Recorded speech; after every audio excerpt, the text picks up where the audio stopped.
when Jesus comes, he will come directly through enemy territory. When Jesus comes, he will call up his bride into the realm of the enemy. When Jesus comes, he will lead them safely through the realm of spiritual principalities and demonic powers. When he comes, you must understand there's nothing the devil can do to stop us from receiving what God has for us. Lastly, there is a promise involved with the rapture. That is the promise of a rescue. When Jesus makes his glorious appearance, the Bible says that he will come in the air. That is significant. For according to the New Testament, the air is the abode where Lucifer lives. But as I already told you, Jesus is going to come through the demonic range of the devil. And all we have to do is we have to be ready when Jesus comes.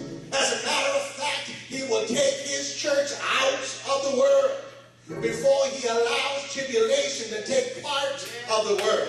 For Romans 5 and 6 says, much more than being now justified by his blood, we shall be saved from wrath through him.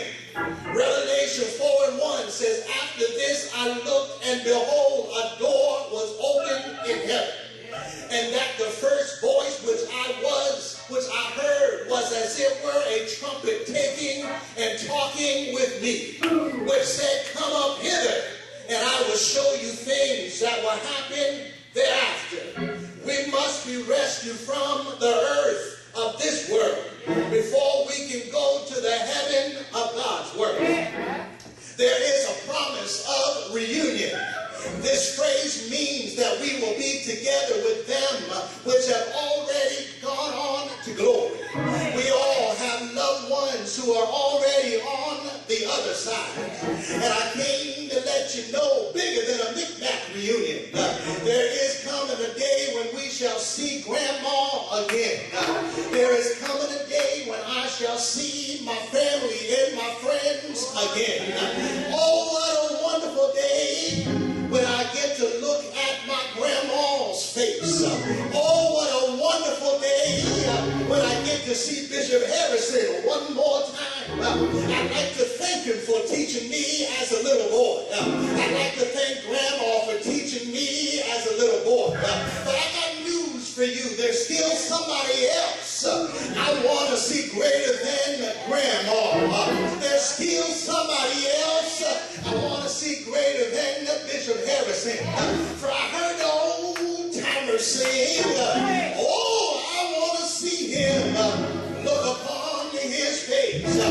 There to sing forever of the saving grace. On the streets of glory, let me lift my voice. Cares will pass, home at last, ever to rejoice. We have loved ones on the other side that we long to see. And I came to let you know, if you hold on to God, you shall see them again. As I close, there is a promise of rejoicing, which is found in verse 17, which concludes with the statement, we shall ever be with the Lord. This means that you and I are going to be wherever God is forever. Look at somebody, tell them forever. Whether it be in heaven around the Father's throne, or whether we get to rule on earth for 1,000 years, it will be a time of endless worship and praise. It will be a time free from sin and filled with the Lord. It will be a time when all the tears are finally wiped away from our faces. It will be a time when we are in heaven, for we will be with Jesus, and we shall abide in glory. So Open Door Fellowship, I came to ask you this question. Will you be ready when Jesus comes? The Bible says, in the moment, in the twinkling of an eye, you've got to be ready when out. Your bags have got to be packed. You've got to be ready, standing there with your arms stretched open and saying, here I am. I started a new fight. I finished my course. I'm ready. The Bible told me there are streets. The Bible told me I got my own mansion. In the house. I Google it, Ken. The Bible let me know that I get to not only see Jesus, but I can sit with Jesus.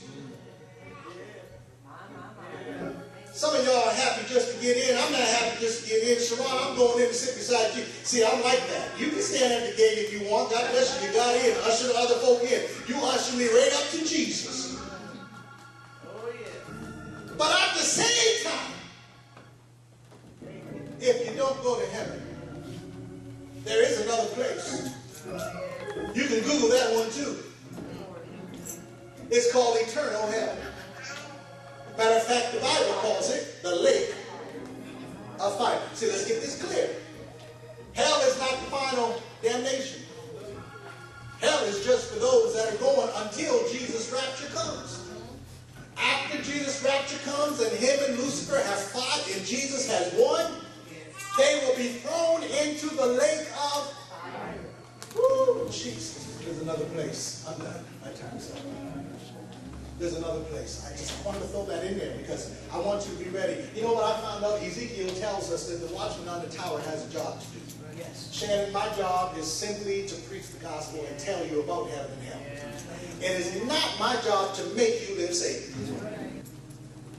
I'm here to simply preach the word. It is up to you to decide where you want to spend eternity. Stand up, everybody. The interesting part of this message that I preached today is, will you be ready when Jesus comes? Yes. When he comes, will you be gone? But something else I really want to point to you. I used to read the obituaries quite a bit. Got that from my daddy. First place you open up the newspaper, my daddy, is the obituaries. Second place is the sports. Lastly is the city party. Really ain't interested in what they're doing too much. But lately, when I look at the obituaries, I stopped reading it because there's so many folk my age. And I said, Lord, I used to read the obituaries, Kareem, and it was all folk, 80s and 90s. And my response would be, oh, God bless you, what a wonderful life you lived. And I read about what they done while they was living here and so forth. Now I'm seeing folk 20, 14, 15. They just had somebody 6 months, thank you. They just had a little boy, was it a boy or a girl? They just announced 14 years old. Boy, bullied. Am I right? Am I getting that together? Just went and committed suicide. Suffocated themselves with a pillow. Had a rope tied around them so they couldn't breathe. You kids think that it's not going to touch you? You better know Jesus now. Let me tell you what the enemy's doing. The enemy's talking to people's minds. Yes, he is. He'll say things to you, Trevor, that'll say, listen, ain't nobody love you. Nobody cares for you. Look at, they're not even here. You're hurting. Nobody's here. Call them, see where they're at. They don't want to hang with you. So that sound like the devil? They talking about you. Or the devil is saying this to you, Sharon, you can't live right. Look at you. You made a mistake. You in sin. You going to hell now. He'll talk to your mind. But if you let him into your heart, you've been defeated. But I can't tell you today, when Jesus is in your heart, he can't come into your heart too.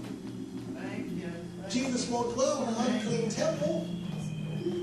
Bow your heads, close your eyes.